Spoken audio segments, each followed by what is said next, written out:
Hi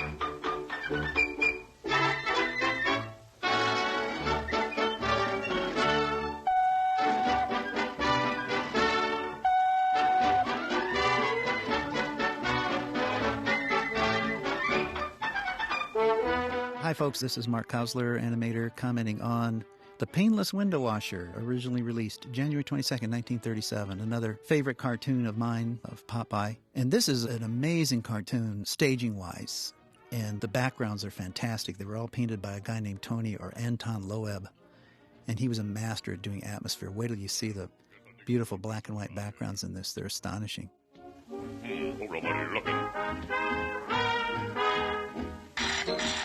The depth effect in this scene is really wonderful, the way it goes back. Now here's Bluto being a typical bad guy. He's creating work for himself as a window washer, splattering mud 20 stories up, and then he just comes along with that jaunty walk.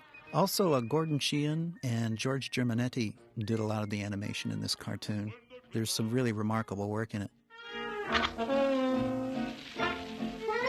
Now this is funny, like Bluto messes up the window, and then he does a lousy job of cleaning them. Look at all the soap scum he leaves on each window.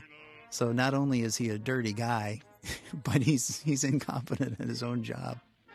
But he's a good building climber. This is kind of almost like borrowing from Harold Lloyd, too, isn't it? Because this is a real thrill comedy, like Harold Lloyd was doing in Safety Last and things like that in the 20s. They were kind of picking up here in Popeye. Here's a typical cycle of Olive with multiple arms, pretty wild design animation. There's a lot of actually real modern animation ideas in this, and not everything is rubber hose, not everything is flowing. There's a lot of popping to poses and a lot of crisp timing in this that's very interesting to watch. It's interesting, one of Popeye's sotto voce comments in this is, how did mud get 20 stories up? He's already wise to the fact that Bluto's sort of salting the punch, so to speak. That guy thinks he's going to ruin my racket, hey? Hey, let me show you the real way to wash a window. I'll wash him. Look at this incredible staging on this thing. Anybody who's ever animated stuff from a downshot, look at this. I mean, anybody who's ever tried to animate that knows how hard it is. You have to do it twice. You have to draw it first like this, looking at it straight across, before you can actually figure out how to do it from looking down on it. So it's a double-stage process. You can imagine how hard the animation was to do in this picture. Willard Bowski was a master of perspective. He loved to figure it out, and that's what endeared him so much to Max and Dave Fleischer, because they loved anything that had to do with mechanics. Whoa! Hey, I'm hanging in the altitude. Hey, you're liable to knock. Look at this. And that's a really tough thing to draw.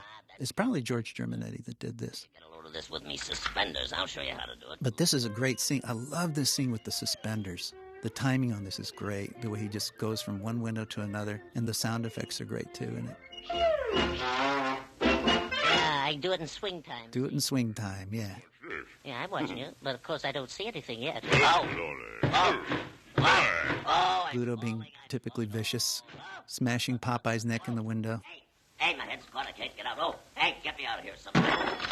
And Popeye punches all the way through the building, the bricks, just to unlock the window. So he really doesn't need the spinach in this one, I don't think. He's already pretty powerful. Now, here's some of that modern timing I'm talking about. Look at how Olive it's very funny. She just pops from one pose to another with practically no in-betweens. At this point, Disney and some of the other studios weren't doing animation that was quite that wild, quite that advanced in timing.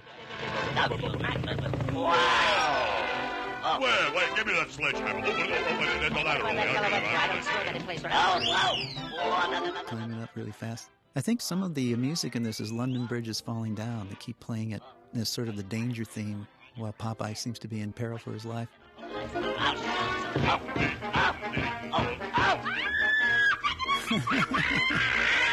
When Olive did that move, she always reminded me of a chicken somehow. An old hen that was getting flustered with her wings. Look at that thing. Gosh. Almost got an interesting shot there on Olive. Hang on. Hey, you want to be more careful.